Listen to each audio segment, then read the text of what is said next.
Doutor Murilo de Andrade. Doutor, gratidão pela participação conosco aqui no programa. Boa tarde. Boa tarde, Luciano. Boa tarde a todos que nos ouvem. Prazer é todo meu falar sobre esse tema tão frequente, tão comum aí no nosso dia a dia, né?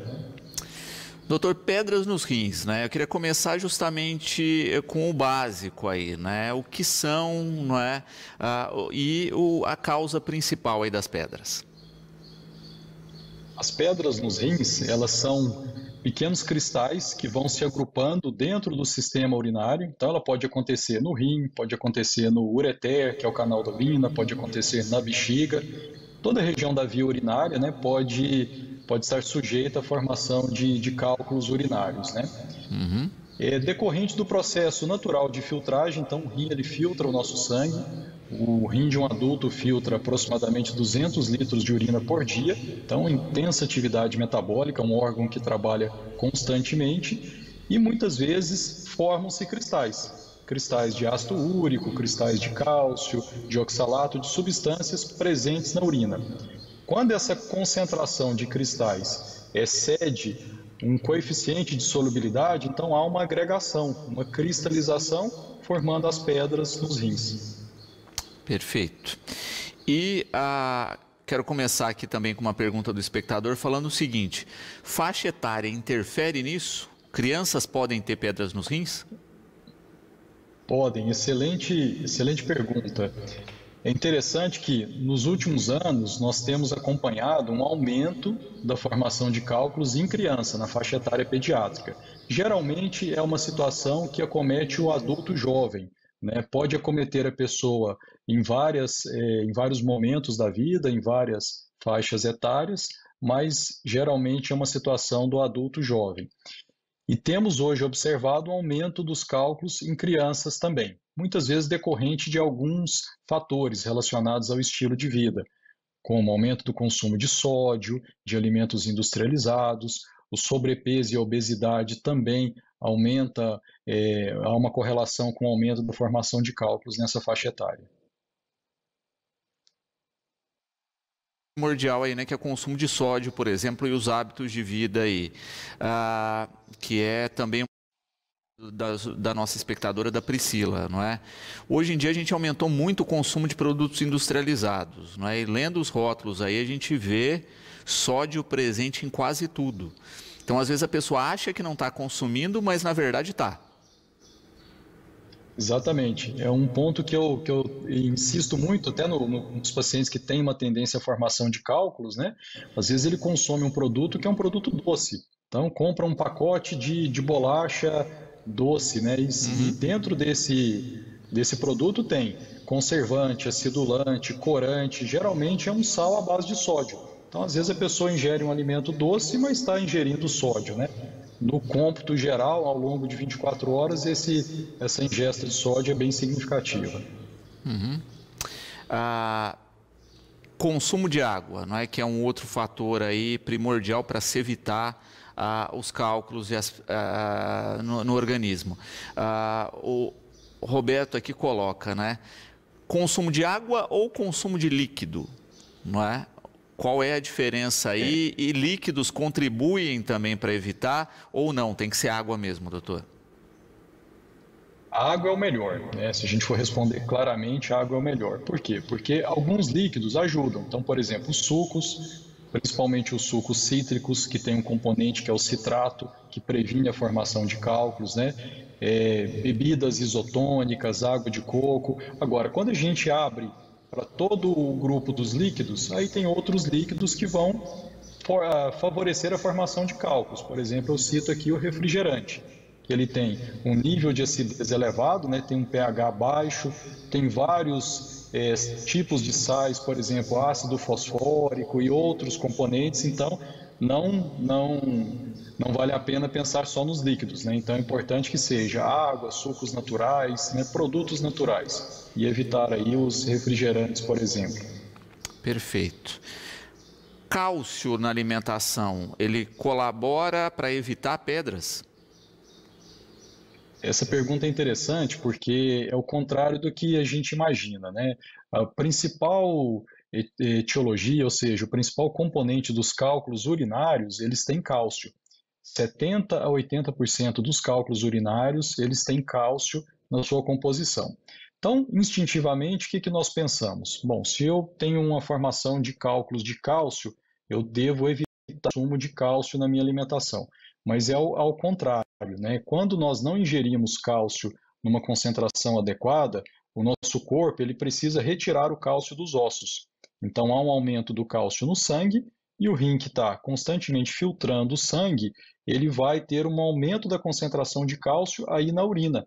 Então, vai formar mais cálculo. Então, ao contrário do que a gente imagina, a pessoa que tem uma tendência a formar cálculos de cálcio, ela tem que aumentar a ingesta de cálcio, né? Usar aí leite, derivados, produtos de origem animal, folhas verdes escuras e várias outras fontes, né? E olhar naquele alimento que ela está ingerindo a concentração de cálcio. Quanto maior, melhor.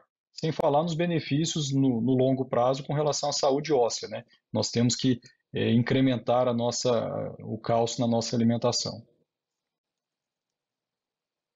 Também é pontual aí, né, como o senhor coloca, entender esse princípio aí da alimentação, né, o que pode, o que não pode, o que é bom, o que não é. Proteína animal, né, quando a gente fala aí das carnes, podem agravar o problema. Podem. Aí é interessante assim que nós não podemos restringir, né? Porque a proteína é importante para uma adequada nutrição, para o sistema imunológico, né? Mas é importante que seja feita uma distribuição da proteína ao longo do dia. Então, nós brasileiros temos uma tendência a concentrar a proteína nas principais refeições e às vezes até ingerir mais do que o nosso corpo consegue absorver. Então, e nas outras refeições, a gente acaba ingerindo mais carboidrato, come o pão, come uma fruta, um suco, que é basicamente carboidrato, né? Então, distribuir aquela concentração de proteínas adequada para o seu peso ideal, para a sua faixa etária, para o seu nível de atividade e distribuí-la ao longo do dia. E é interessante a gente destacar aí, não é? Porque a gente está falando aí de proteína animal, está falando especificamente e especialmente aí também a gente pode destacar o que é muito gorduroso, não é? A gordura também aí vai ser mais um fator aí para contribuir, correto? A gordura, por exemplo, ela está muito presente, né? Se você pegar uma carne vermelha, ela tem muita gordura nas fibras. Então, ela pode causar outros problemas também, como aumento do colesterol, principalmente aumentar os índices de LDL e colesterol. Com relação aos cálculos renais, os principais fatores são baixa hidratação, excesso de sódio, uma concentração de proteínas nas principais refeições e o excesso de carboidratos. Alguns tipos de cálculos, eles têm uma correlação maior com o carboidrato do que com as gorduras. A gordura, ela vem junto com outros fatores, mas de um ponto de vista assim, principal, não tem um impacto tão grande. Perfeito.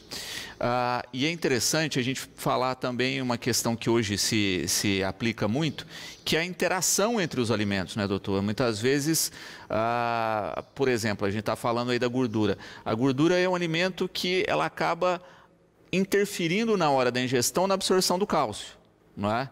Então a gente vê muitas vezes, né, o sujeito toma lá um leite gorduroso lá, eu estou fazendo reposição de cálcio, eu tomo cálcio com leite, não vai ajudar aí no processo. Sim, isso serve para várias situações, né? Nós falamos que nós não somos o que comemos, né? Somos o que absorvemos, né? Então é importante, por exemplo, aquela pessoa que está usando alguma vitamina D, por exemplo, né? Tem que ingerir após uma alimentação, não pode ser em jejum. Então tem várias situações que devem ser observadas, né? Perfeito. Como o senhor já colocou e o Cláudio aponta aqui, não é? A importância, muitas vezes, de fazer uma análise desse cálculo para ver a fonte. É uma coisa cada vez mais corriqueira, né? Como a gente falou, olha, pode ser em função de carboidrato. Então, analisar o cálculo também é importante para evitar novos casos futuros. Exato, é fundamental, né? O cálculo renal, ele é uma situação extremamente recorrente. Aquela pessoa que tem cálculo renal, ela tem uma chance enorme de ter outros episódios ao longo da vida. E hoje nós observamos pessoas jovens com quadros de cálculo renal. Então a pessoa tem que fazer um estudo, a hora que a gente fala assim, cálculo renal é um grupo heterogêneo. Pode ser cálculo de cálcio, pode ser cálculo que tem oxalato na composição, fosfato, ácido úrico, cálculos de infecção. Então é importante a pessoa descobrir a causa. Nós temos hoje exames que chamam-se estudo metabólico, então dá para analisar toda a urina produzida em 24 horas, exames de sangue, que vai direcionar o tratamento e principalmente a prevenção. Então a pessoa já sabe aquele fator causal principal e ela foca na prevenção desse fator. Doutor, continuamos falando aí, né, de ações que auxiliam e de prevenção. Vamos falar de alguns alimentos que seriam evitáveis aí, e eu achei interessante na lista que alguns que para mim passaria batido, né? Por exemplo, beterraba, né? E também espinafre, né? Porque a gente estava falando ali, olha, tem que aumentar aí a questão da absorção do cálcio, né? Então vamos comer mais folhas verdes. A exceção do espinafre. Exato. Esses alimentos eles são ricos em oxalato, né, Luciano? Assim como, por exemplo, o café, o chamate, frutos do mar, castanhas, né? A gente passou aí o final de ano, a gente acaba aumentando a ingesta de castanhas, né? Mas assim, tudo é um equilíbrio. A pessoa, por exemplo, ela vai ingerir esses alimentos, ela gosta, ela mantém uma boa hidratação, ela consegue fracionar as proteínas, ela evita, por exemplo, o sódio, não tem problema, né? E a incidência, assim, de cálculos de um componente só é rara, então é importante analisar no conjunto. Agora, aquela pessoa que tem uma tendência, por exemplo, a formar cálculo de oxalato de cálcio, a gente faz um exame de urina de 24 horas, então coleta toda a urina que a pessoa elimina em 24 horas e o oxalato urinário está alto, aí ela realmente tem que ter um cuidado redobrado nesses alimentos, né? O café, o chamate, a beterraba tem bastante oxalato, então é importante individualizar. Tem pessoas que não vão ter nenhuma restrição, porque às vezes o cálculo não tem esse componente e naquele exame de urina de 24 horas o oxalato está baixo, então não tem essa restrição. Perfeito. E é interessante a gente falar isso, né? Porque são alimentos considerados aí saudáveis, mas nesse caso específico, né, tem a problemática. Por exemplo, o próprio chocolate, né? Muitas vezes se recomenda, não, ó, gosta de chocolate, vamos consumir aí com cacau 50%, 60%, 70%, né? E esses têm mais oxalato, né? Ou seja, tem mais oxalato. Você acaba aí caindo, não é, numa armadilha aí, é lógico, para quem tem a tendência das pedras. Exato, é até interessante, né? Porque assim, a gente até brinca, né? O cardiologista fala para, se for consumir o chocolate, consumir aquele rico em cacau, né? E o urologista, se a pessoa tiver uma tendência a ter cálculo que tem oxalato, já prefere o chocolate ao leite, porque o próprio cálcio do leite ajuda a se complexar no oxalato e diminui a absorção. Assim como o café com leite é melhor do que o café puro, né? E na medicina tem várias situações dessas, né? Você vai no consultório do endócrino, ele fala para aumentar a exposição solar, para melhorar a vitamina D, o dermatologista já pede para você evitar, então o segredo é o equilíbrio, né? Exatamente, exatamente. E acompanhamento, né, doutor? Olha, tive aí a primeira questão de cálculo. Vou ter que acompanhar a vida toda, né? É saúde preventiva o tempo todo. Exato. Eu faço uma comparação, por exemplo, quem tem cálculo na vesícula biliar, né? A pessoa tem um cálculo, fez a cirurgia, removeu a vesícula. Está resolvido, né? Não vai ter mais cálculo porque a vesícula foi extirpada. O rim está lá, filtrando 200 litros de sangue hoje, 400 amanhã, se a gente for pensar em um órgão extremamente ativo. Então, quem teve um episódio tem que fazer a prevenção, tem que fazer o diagnóstico, né? Quais foram os principais fatores de risco que levaram à formação desse cálculo. E a genética, a predisposição você não muda, mas o estilo de vida está aí ao seu controle, né? Então dá para melhorar bastante e fazer sempre um acompanhamento. O ideal é que o cálculo seja diagnosticado e muitas vezes até tratado antes das complicações. O que nós chamamos de complicação? A cólica renal, extremamente uma dor intensa que leva a pessoa ao pronto-socorro, a obstrução urinária, o cálculo desce para o canal do ureter, impede a passagem de urina, e as infecções, que podem até ameaçar a vida do paciente. Então, o ideal é que seja feito o diagnóstico e o tratamento precoce e preventivo, né? Perfeito. Sintomas, doutor, é a pergunta aqui do Augusto, não é? A gente se fala muito da cólica, mas tem sintomas prévios antes de chegar numa cólica? Geralmente não. O principal sintoma é a cólica renal. É até muito comum, por exemplo, hoje a pessoa faz um exame preventivo, um exame de rotina, de check-up, faz uma ultrassonografia e detecta um cálculo. Às vezes a pessoa nunca teve sintomas, porque o cálculo é pequeno, está no começo. O sintoma principal geralmente é a cólica renal, aquela dor na região lombar, intensa, súbita, muitas vezes não relacionada com esforço físico, com exercício, é uma dor que vem esporádica, pode acontecer inclusive à noite, durante o sono, e realmente é uma dor muito intensa. Outros sintomas, a presença de sangue na urina ou uma urina extremamente concentrada, com coloração muito escura, né, da cor de chamate, ou eventualmente até avermelhada. Infecções recorrentes, isso pode acontecer inclusive em mulheres, tem infecções do trato urinário, né, a cistite recorrente, muitas vezes o cálculo urinário pode estar relacionado também. E outros sintomas mais raros, mas geralmente é a cólica o sintoma principal. Uhum. E é importante ter essa detecção correta, porque muitas vezes é isso, né? Olha, está se tratando de uma infecção urinária, achando que não é, tratou e resolveu e vai ser recorrente em função do cálculo. Exato. O cálculo urinário, né, ele tem uma superfície irregular, pode conter bactérias aderidas na superfície do cálculo e até mesmo dentro do cálculo. Então pode ser um fator que pode perpetuar e dificultar o adequado controle da infecção urinária. Uhum. Qual seria o procedimento correto aqui, a Vanessa coloca, né, de antecipação, né, doutor? Porque a gente cada vez mais fala da medicina preventiva, não é? Que tipo de exame, a partir de que idade, né, se fazer uma análise? É importante individualizar, né? Então isso aí depende de fatores de risco, histórico familiar, a ocupação da pessoa, né? Por exemplo, é um piloto de avião, né? A pessoa não pode correr o risco de ter uma cólica no momento que ela está operando um avião, um processo de pouso, decolagem, então tem que fazer um acompanhamento mais rigoroso, né? De uma maneira geral, a pessoa pode fazer um acompanhamento de rotina, seja com um urologista, seja com um ginecologista, pedir um exame de urina, já pode trazer informações importantes, se tem sangue na urina, se tem cristais. Pode usar o exame de ultrassonografia, que é um exame inócuo, não tem radiação, não tem contraste e já faz uma avaliação bem precisa da via urinária. E, dependendo do caso, nós vamos individualizar.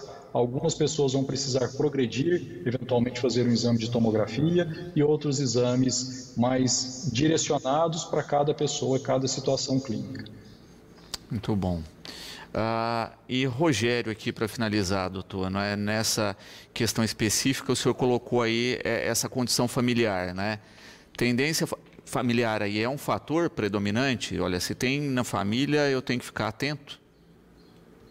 Tem, exatamente. A herança familiar, o histórico familiar é importante. Normalmente nas famílias existe uma predisposição, então é muito comum, a pessoa vem. Primeira vez que teve a cólica renal, a gente pergunta, tem alguém na família? Meu pai tem, meus avós tiveram, então é frequente. E é uma situação comum mesmo em quem não tem cálculos na família.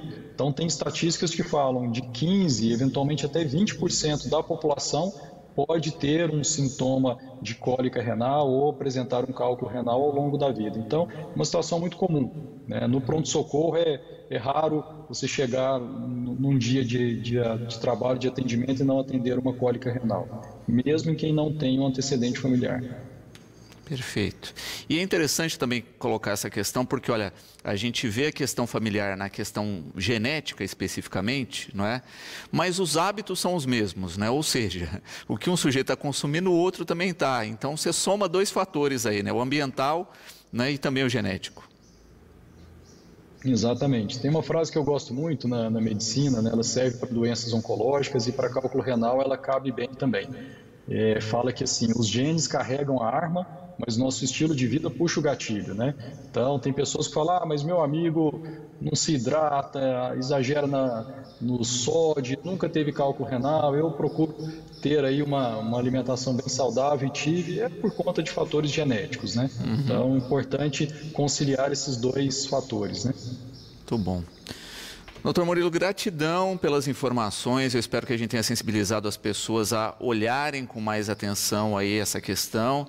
A prevenção é fundamental também nesses casos. Fica sempre o convite aqui, quando possível, interagir conosco no programa e também o espaço para dar mais alguma dica aí de algum ponto que a gente não tocou. Perfeito, Luciano. Eu agradeço o espaço, agradeço aí a participação de todos e vamos lembrar de hidratar bastante para fazer a prevenção, que certamente é a melhor opção. Um abraço a todos. Estou à disposição.